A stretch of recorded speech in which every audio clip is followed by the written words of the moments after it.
બાળકો વાત કરતા હતા. ત્યાં જ અચાનક લાઇટ જતી રહે છે. બાળકો ડરી જાય છે. અરે આ શું થયું?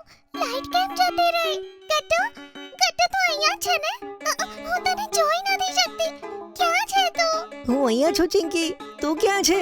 કશું દેખાતું નથી. બધે અંધારું થયું. ઉભા રે, મમ્મી ક્યાંક ટોર્ચ મૂકે છે ને? કદાચ કિચનની ડ્રોરમાં હશે. ચાલો જઈને જોઈએ. બંને ડરતા ડરતા સંભાળતા સંભાળતા એકબીજાની પાછળ ચાલે છે. ડ્રોરમાંથી ટોર્ચ કાઢે છે. ત્યાં જ તેમને બારીની બહાર કંઈક ચળકતું દેખાય છે. બંને જણા ટોર્ચથી બારીની બહાર જુએ છે. અરે ચિંકી, જો એવું લાગે છે કે ત્યાં કંઈક ચમકે છે. એવું લાગે છે કોઈની આંખો છે. અને તે કઈ વસ્તુનો પડછાયો છે? ખબર નહીં.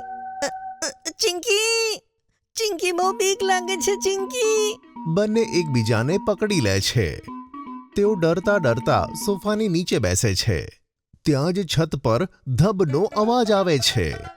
આ કયો અવાજ છે? ઉપર કોણ છે? કોઈ ચોર તો નથી આવ્યો ને ઘરમાં? બંને સોફાની નીચે સંતાયેલા હતા કે અચાનક તેમને બહારથી અવાજ આવે છે. કોઈ તેમનું નામ આપી બોલાવતું હતું. ગટ્ટુ, ચિંકી, ક્યાં છો બાળકો તમે? ઠીક તો છો ને? અરે ચિંકી, એવું લાગે છે કે કોઈ આપણને બોલાવે છે. હા, મને પણ લાગે છે. ચાલ જોઈએ કોણ છે બહાર. ગટ્ટુ, ખબર નહીં કોણ છે. યાદ છે ને મમ્મી એકવાર શું કહ્યું હતું કે ક્યારે પણ કોઈ પણ અજાણ્યાને ઘરમાં ના આવવા દેવાય. પણ ઘર તો બંધ છે. કોઈ નહીં આવી શકે. હા, પણ આપણે કોઈને નથી કહેવાનું કે આપણે ઘરમાં એકલા છીએ. હા ચિંકી, તું ઠીક કહે છે. મમ્મી થોડી વારમાં આવી જશે. આપણે અહીંયા જ બેસી રહીએ. અરે બાળકો, કોઈ બારી ખુલ્લી હોય તો હું ખાવાનું લાવી છું. આલો બાળકો. અરે બાળકો, સાંભળો છો? ખાવાનું નામ સાંભળી ગટ્ટુ અને ચિંકીના મોઢામાં પાણી આવી જાય છે.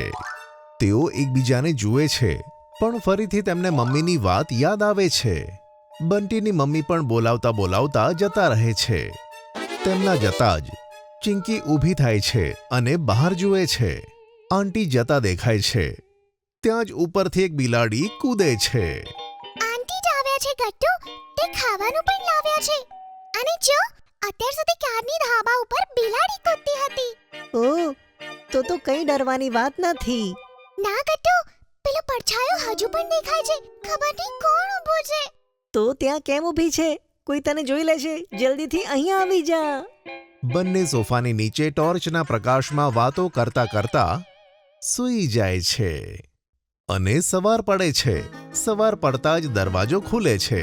મમ્મી ગભરાઈને ઘરની અંદર આવે છે અને ગટ્ટુ ચિંકીને શોધવા લાગે છે. ગટ્ટુ, ચિંકી, ક્યાં છો તમે લોકો? અરે સોફાની નીચે શું કરો છો? મારા બાળકો, તમે ઠીક તો છો ને? Mummy, mummy. તમે ક્યાં રહી ગયા હતા મમ્મી? મારી ગઈકાલની ફ્લાઇટ કેન્સલ થઈ ગઈ હતી બેટા, એટલે હું લેટ આવી.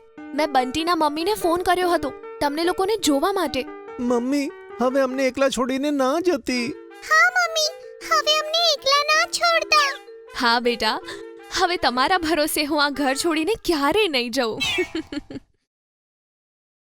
જો તમને અમારી વાર્તા ગમી હોય તો પુન ટુન કિડ્સને લાઈક, શેર અને સબસ્ક્રાઇબ કરજો.